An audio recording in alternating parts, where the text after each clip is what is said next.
Welcome back to Blue Collar Coder. I'm Jack Harrington, and today is another in our Tech A Day series, and today we are going to look at something we should have looked at long before now, and that's Vue. We've looked at React, we've looked at Svelte, we haven't looked at Vue. We're going to fix that today, and we're going to do something special.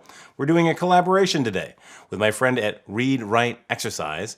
He's gone and built a web scraper and talked about how that's done. He's scraped Animal Crossing price data.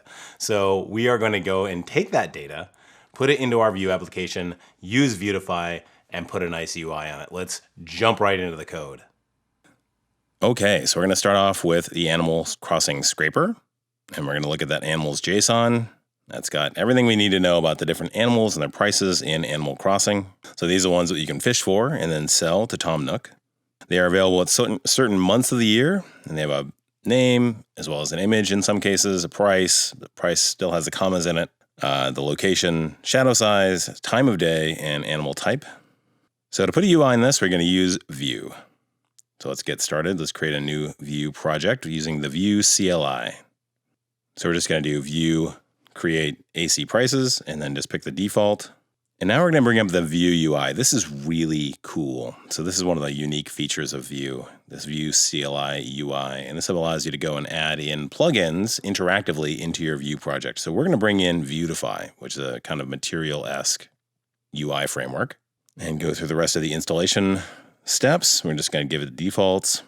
And so here is that Vuetify framework. This is the toolkit that we're going to use. Now let's bring up VS Code and serve it up. What are we looking at? All right, nice little homepage. And that's rendered from app.vue. So a Vue file has 3 segments to it usually. It's got a template. It's always got the template, and that's got the HTML in it. It's got a script, and that has the actual functionality of the component. And then it's got a style, potentially, a style tag that has all the styling. So in this case, we're going to take out everything except some initial data from the script, and we are going to re-engineer that app bar to have a nice little title in there.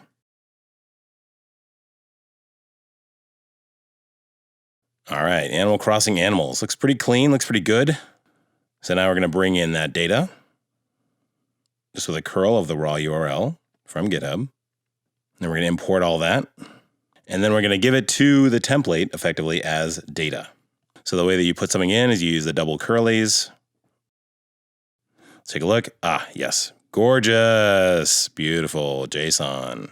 All right. So the next thing to do is create a data table. That's going to show all of our animals. So the Vuetify version of that is vDataTable.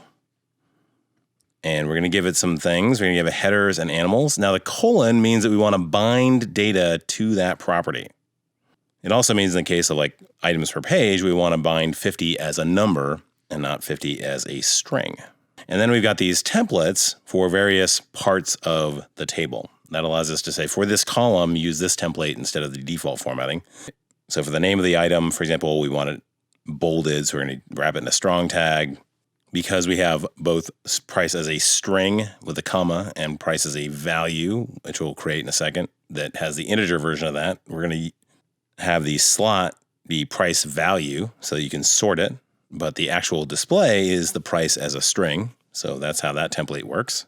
And then for the image column, we're just going to use an image tag with the source of the item image. And again, that colon source says take the value of source, bind it from item.image.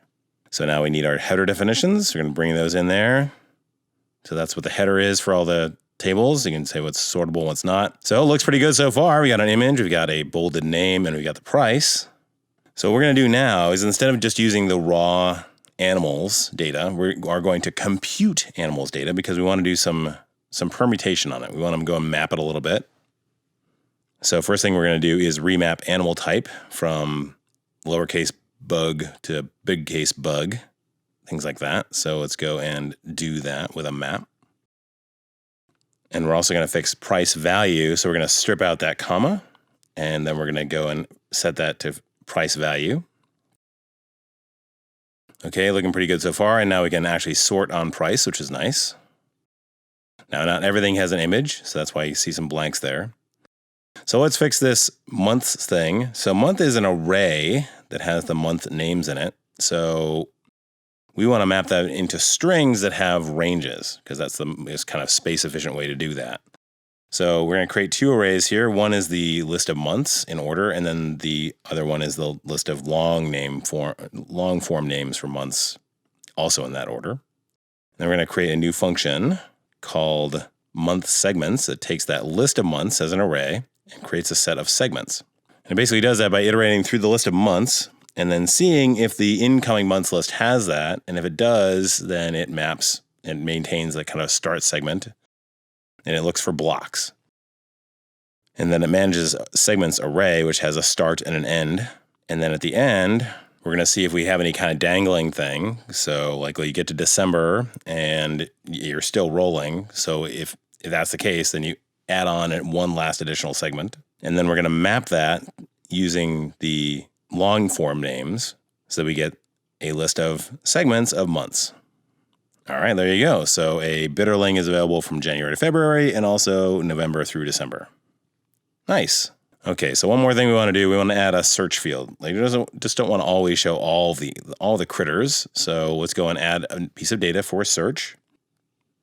So now we're going to take that search value and we're going to assign it as a model to this v text field. And that's going to do a two-way data binding with that data. It's really clean.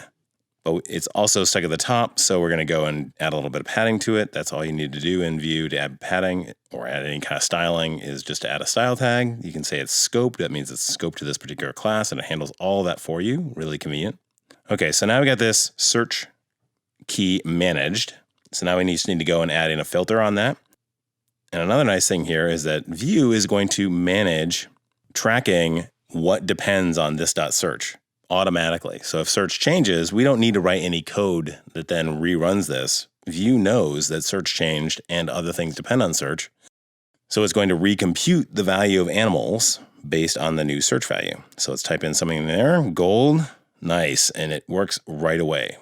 No additional code, no additional watching, anything like that. Really easy.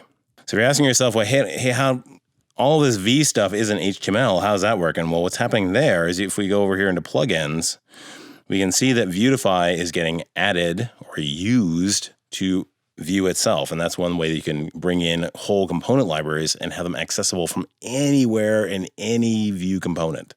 It's really nice. Yes, it does pollute the global namespace a bit, but sometimes it's just nice to have that kind of convenience. Okay, so let's take one last pass through as we look at all this. We got our template at the top that uses all the Vuetify stuff. You got our script that manages the component itself and all the state. And then finally at the bottom, you've got the style that's scoped to this app component. All right, well, I know this is a blisteringly fast intro to Vue, but yeah, I hope this gets you excited about it. It is a really nice framework to be able to develop websites quickly. It gets really out of the way, which I like a lot. And it just kind of works the way you would like it to and think it should, which I really appreciate. So it's a very friendly framework. All right, folks. Well, I hope you enjoyed this one. If you did, click on that like button. As always, if you want to subscribe, please click that subscribe button, ring that bell, and you get notified anytime new videos are available. And in the meantime, be happy, be healthy, and be safe.